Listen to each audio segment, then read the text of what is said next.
स्वागत है आपका द हिंदू न्यूज़पेपर डिस्कशन में।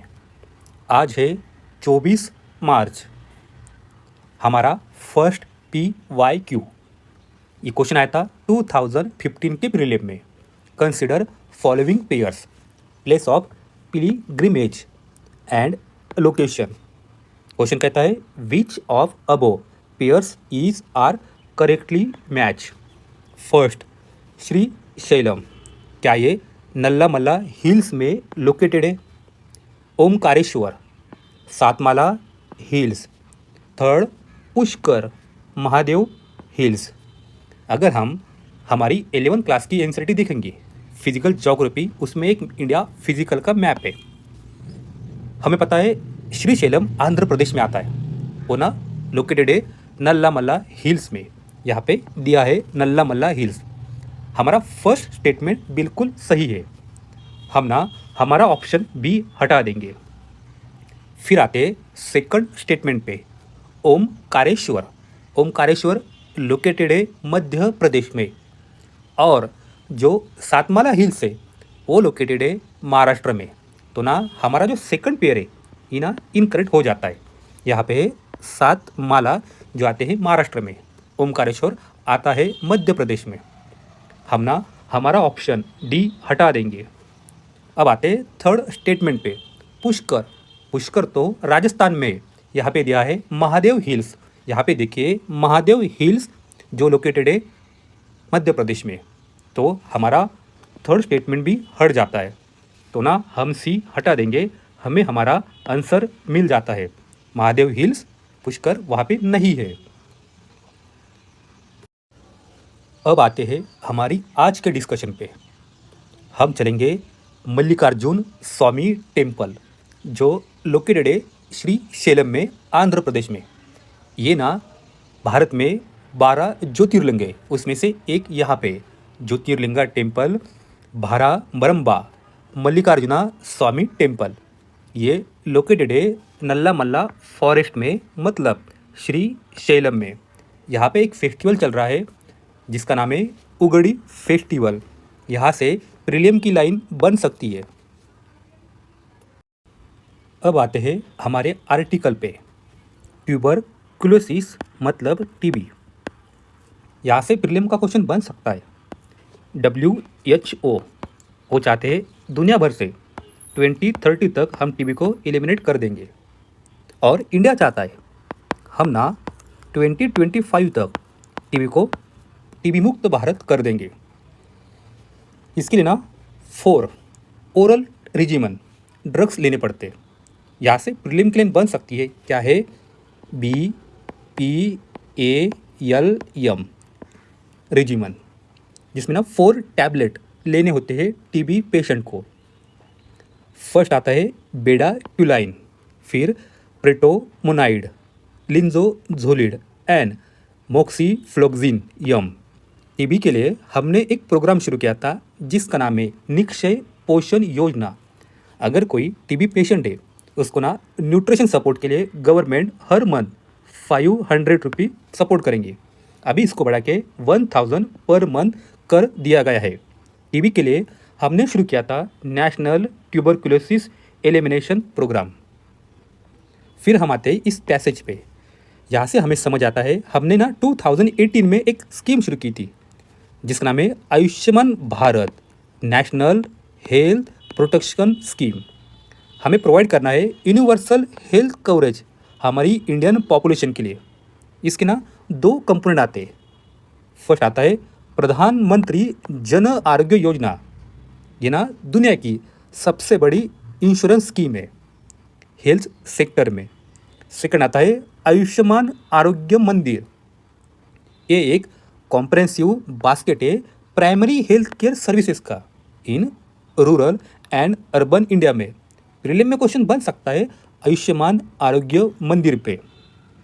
हमने देखा था निक्षय पोषण योजना, ये ना एलिवेट कर सकती है जो बर्डन बन जाता है पेशेंट पे, उनके फाइनेंशियल बर्डन को कम कर सकता है उनके फैमिली के लिए। उनको मिलेगा मंथली मॉनिटरी सपोर्ट उनके न्यूट्रिशियस फूड के लिए।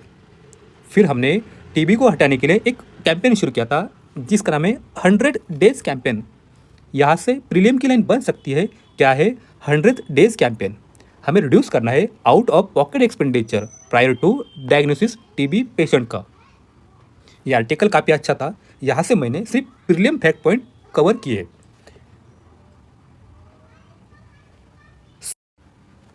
फिर से इस न्यूज़ में बात करेंगे टीबी पे। क्या होता है टीबी चैंपियंस। यहाँ से प्रीलियम की लाइन बन सकती है। अगर किसी को टीबी हो जाता है तो ना उसके बाद जब वो टीबी से रिकवर होता है तो बाकी जिनको टीबी हुआ है ये ना उनको सपोर्ट करेंगे कि भैया हमें टीबी हुआ था, हम उसमें से रिकवर हो गए, आप भी हो सकते हैं। जो सोशल स्टिग्मा लगा है टीबी पेशेंट के प्रति, ये ना उसको हटाने का काम कर सकते हैं। इसलिए हमने शुरू किया था 100 days campaign for TB elimination के लिए। भारत में दुनिया भर से 26% टीबी पेशेंट सिर्फ भारत में होते हैं। अगर टीबी पे GS3 में मेंस में क्वेश्चन आता है तो टीबी चैंपियन और ग्लोबल डाटा 100 डेज कैंपेन वहाँ पे हम लिख सकते हैं, टीबी चैंपियंस। अब आते हैं प्रीलियम 2016 के PYQ पे। Consider following pairs. Community sometimes mention in news and in affairs of. हमें यहाँ फाइंड करना है करेक्टली मैच। फर्स्ट, कुर्द, क्या ये बांग्लादेश में है?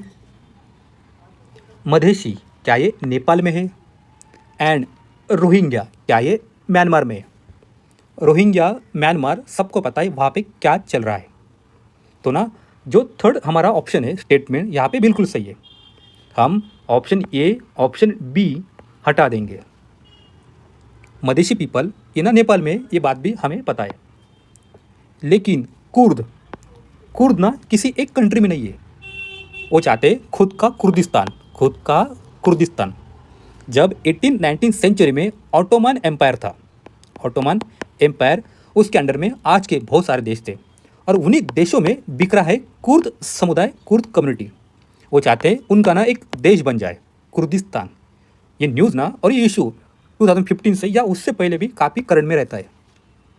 तो ना हम हमारा ऑप्शन, ये ऑप्शन मतलब स्टेटमेंट फर्स्ट हटा देंगे।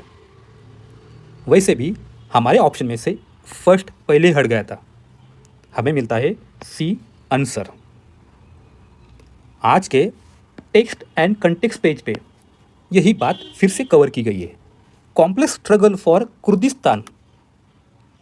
इनका कहना है ऑटोमन एम्पायर के टाइम पे जो कुर्दिश सोसाइटी है ये ना डिफरेंट पार्ट में बटी हुई थी। जब ऑटोमन साम्राज्य टूट गया उसके बाद अर्मेनिया, टर्की, उन्होंने अपने अपने देश बना लिए। लेकिन जो कुर्द पीपल थे ये इन्हीं देशों में बिखरे पड़े, सीरिया में, ईरान में, टर्की में, इराक में, अर्मेनिया में। और इन्हीं प्रांतों को जोड़ के ये चाहते हमें चाहिए हमारा कुर्दिस्तान। हो सके फिर से प्रीलिम में क्वेश्चन बन जाए कुर्द पीपल पे या कुर्दिस्तान पे। अब आते इस न्यूज़ पे। हम बात करेंगे संगीत कलानिधि अवार्ड की। 2025 का ये अवार्ड मिला है वायलिनिस्ट RK श्री राम कुमार को। ये अवार्ड दिया जाता है म्यूजिक एकेडमी के द्वारा। यहाँ से हो सके प्रीलिम की लाइन बने या हो सके CAPF में क्वेश्चन बन जाए। अब आते हैं इस न्यूज़ पे। हम बात करेंगे एंटी डंपिंग ड्यूटी पे। ये क्या होता है? यहाँ पे है चाइना, यहाँ पे हमारा प्यारा इंडिया। चाइना क्या करेगा, उनके जो सस्ते प्रोडक्ट है भारत में ना डंप करना शुरू कर देगा बहुत सस्ते प्राइस में। तो हमारे जो कंज्यूमर है वो ना सस्ते वाला माल कभी भी लेते हैं। इस वजह से हमारी जो लोकल इंडस्ट्री है, डोमेस्टिक सेक्टर है, उनके प्रोडक्ट कोई लेगा नहीं। तो ये चाइना डंपिंग करेगा अपने प्रोडक्ट को इंडिया में। और हमारे सेक्टर को बचाने के लिए हम क्या लगाते हैं, एंटी डंपिंग ड्यूटी। इसके लिए ना शुरुआत की जाती है DGTR से, directorate general of trade remedies. ये आता है मिनिस्ट्री ऑफ कॉमर्स के अंडर में। ये देखता है क्या सही में चाइना के जो प्रोडक्ट भारत में आ रहे हैं इसका नेगेटिव इम्पैक्ट हमारे इकोनॉमी पे हो सकता है, हमारे डोमेस्टिक सेक्टर पे। क्या ये प्रोडक्ट का मेन पर्पज़ यही है उनके सस्ते प्रोडक्ट भारत में डंप कर दिए जाए। तो ना ये रिकमेंड करता है आप ना एंटी डंपिंग ड्यूटी लगा दीजिए। और फिर ये मैटर चल जाता है हमारे डिपार्टमेंट ऑफ रेवेन्यू के पास, डिपार्टमेंट ऑफ रेवेन्यू जो आता है मिनिस्ट्री ऑफ फाइनेंस के अंडर में। और इसी के अंडर में एक आता है central board of indirect taxes and custom. ये ना एंटी डंपिंग ड्यूटी लगा देता है। यहाँ से प्रीलिम का क्वेश्चन बन सकता है, क्या होता है एंटी डंपिंग ड्यूटी, उसके लिए रिकमेंडेशन कौन देता है एंड कौन एंटी डंपिंग ड्यूटी इम्पोज करता है।